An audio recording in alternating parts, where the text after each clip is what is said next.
Detective Comics number 14, written by John Layman, art by Jason Fabok. So, last issue we left off with the Penguin taking Bruce Wayne's, donation or spot or whatever, of naming the new wing of a hospital after his mother.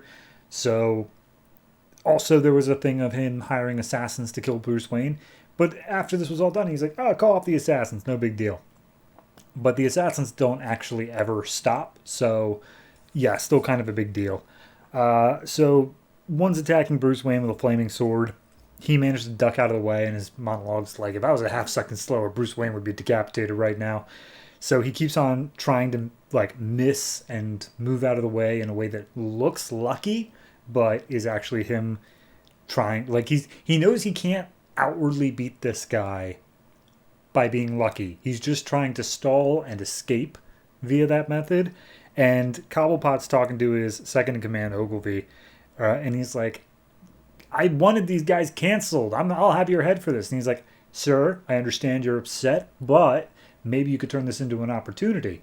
And we see as Bruce Wayne's thinking of a plan and trying to dodge him, Cobblepot just walks up and sinks the stabby part of his cane into the back of the assassin's head and just like, you're welcome, Mr. Wayne.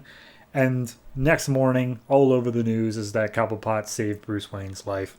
And we see down in the Batcave, Bruce and Damian are both looking up at the screens, and Damian's like, wow, half second slower and Bruce Wayne would have lost his head. And Bruce is like, this wasn't even that close. Shut up. So Damian's like, man, if I had known that that party was going to be that intense, I probably would have joined. You made it sound so boring. And basically gets into it of just like, so what are you going to do to stop Penguin? And Bruce is like, I got to play the slow game. Someone like Penguin, I can't just go after him. It would actually make things worse. I got to do something that I just got to slowly bide my time in that sort of way. So then we get a cut to, I guess, sometime later where Batman is all binded up in vines and Poison Ivy is kissing him. So yeah, and he's like, oh, Poison Ivy's trying to control me, but she can't. I'm not going to fall for it. And we see that he's being led into this building by Poison Ivy, and he's mentally trying to overcome her pheromones or whatever she uses to control.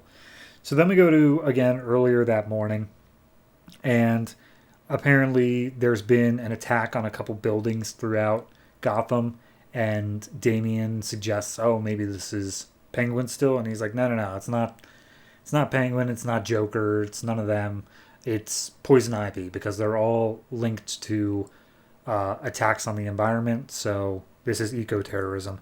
And they make a point of saying, isn't she in the Birds of Prey? Isn't she in that book? And it's like, yes, but if you've been reading Birds of Prey, she's kind of on the outs with them right now because she poisoned them. So, yeah, she may be a hero, but she's kind of on the wrong path right now. So at that point, they talk a little bit more about okay, what are we going to go just take down Poison Ivy? We're going to stop her, because as it turns out, one of the buildings that she's attacking is actually belonged to Penguin. So it's this kind of sounds like a win-win if we just let her do her own thing. Penguin will be that, and Bruce is like, no, we got to do it the right way. I know, shut up. So he goes down to the place that they are pretty sure that she's going to attack next, the pharmaceutical company. And he just comes up and is like, Ivy, we need to talk. And she's already got his car binded up in vines as well as him as well. And she plants a kiss on him to try to control him.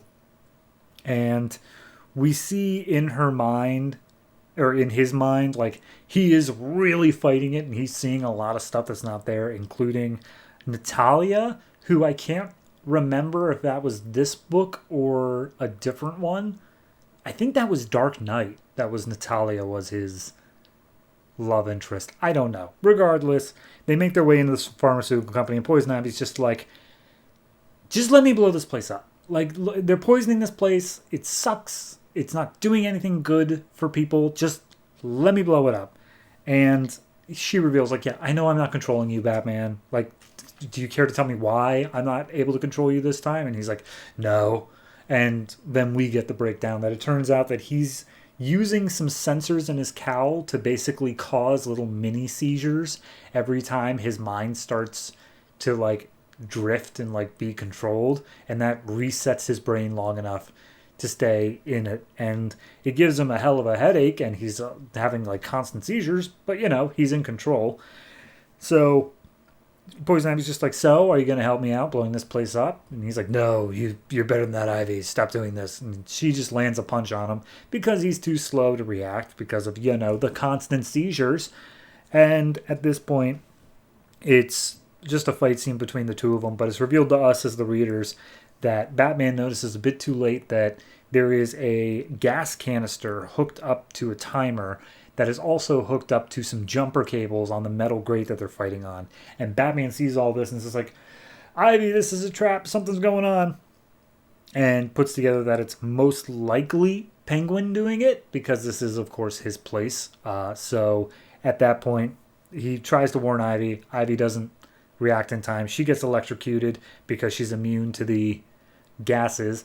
Batman gets gassed because his suit makes him immune to the electricity, and they both get knocked out. And someone comes in, a shadowy figure. Turns out it's Ogilvy, Penguin's right-hand man. Comes up, picks up Poison Ivy and carries him out. And says, like, well, Batman, I would like nothing more than to attack you today, but you're not on today's docket, so you get a pass. Next time, Batman. And he just leaves Batman there. So then Batman starts coming to sometime later, and there's a man standing behind him saying, like, Ivy, where is she? And Batman is immediately grabbed up because turns out it's Clayface, who is also being controlled by Poison Ivy, and he just starts screaming, what have you done to my wife? So, yeah, there's that. Okay, so while this does, of course, tie into the overarching Penguin story, I'm sure, it does feel, at least in this issue, so enormously detached that I can't really place where they're going with it. Because now we've got not only Penguin, not only his right-hand man, who's, of course, doing his own thing, we also have Poison Ivy and Clayface, who are apparently in a relationship, or at least Clayface thinks that. I don't know. It's a lot going on. Art-wise, looks fantastic. Love every second of it. But the writing itself is just a little bit unfocused.